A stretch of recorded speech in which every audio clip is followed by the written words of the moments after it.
Rebar Hammer ကိုမှ quality ကောက်လေးတောင်းကျင်တယ်ဆိုတဲ့ customer တွေအတွက်ဒီ Rebar Hammer လေးကိုဝယ်ယူဖို့အကြံပြုရှင်ပါတယ်။ကဲဒီတစ်မျိုးကတော့ MDD brand Euro Export quality နဲ့ဝင်တဲ့ဟာလေးဖြစ်ပါတယ်။ထဲမှာဘာတွေပါလဲချက်ဖွင့်ပြပါမယ်။ကဲဒီထဲမှာဘာတွေပါလဲတစ်ချက်ပြမယ်နော်။ပထမဆုံးကတော့သူ့ရဲ့မျက်နှာပြင်ညီမညီပေါ့နော်။ချောတဲ့ကြောက်တုံးလေးပါမယ်။ပြီးတော့သူ့ရဲ့ MBA ကိုပေါ့နော် MBA ကနေ PSI ကိုပြောင်းတဲ့ grade တွေပါဒါလေးပါထည့်ပေးထားပါတယ်။ပြီးတော့သူ့ရဲ့ certificate ပေါ့နော် certificate တွေပါမယ် user manual လေးပါမယ်ပြီးတော့သူ့ရဲ့ spare part လေးတွေပေါ့နော် tools လေးတွေပါထည့်ပေးထားပါတယ်ဒါကတော့သူ့ရဲ့ main unit ပေါ့နော် main unit black body ကိုထင်တယ်ဗျသူ့ရဲ့ senior number နဲ့လာတာဖြစ်ပါတယ်ဒါကတော့သူ့ရဲ့ brand လေးကတ်ထားပေးတာဖြစ်ပါတယ်ပြီးတော့သူ့ရဲ့ဒီမှာပါတဲ့ grade ကလည်းတော်တော်လေးကောင်းတယ်ဗျ grade လေးပဲ grade လေးထည့်ထားတယ်တော်တော်လေးခံပါတယ်အရေး quality ကတော်တော်လေးကောင်းတယ်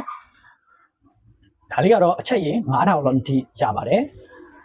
စားပြီးတော့ live direct running ဖြစ်တဲ့အတွက်ယုံကြည်စိတ်ချတော့တောင်းပြနိုင်ပါတယ်ခင်ဗျာ Rebar Hammer ကိုမှ quality ကောက်လေးတောင်းကျင်တယ်ဆိုတဲ့ customer တွေအတွက်ဒီ Rebar Hammer လေးကိုဝယ်ယူဖို့အကြံပြုရှင်ပါတယ်ဒါကတော့ကျွန်တော်တို့အခုချိန်မှာမှာယူမယ်ဆိုရင်22သိန်း8000ကို promotion 3သိန်း discount နဲ့23သိန်း8000ကျပ်နဲ့ဆက်သွယ်မှာယူနိုင်ပါတယ်ကျွန်တော်တို့ဒုက္ခမြင့်မှုမှာဆက်သွယ်မှာယူနိုင်ပါပြီခင်ဗျာအသုံးပြုပုံပြုနည်းလေးတွေကိုလည်းတစ်ခါတည်းဝယ်ယူတာနဲ့ရှင်းပြပေးပါတယ်ကျေးဇူးအများကြီးတင်ပါတယ်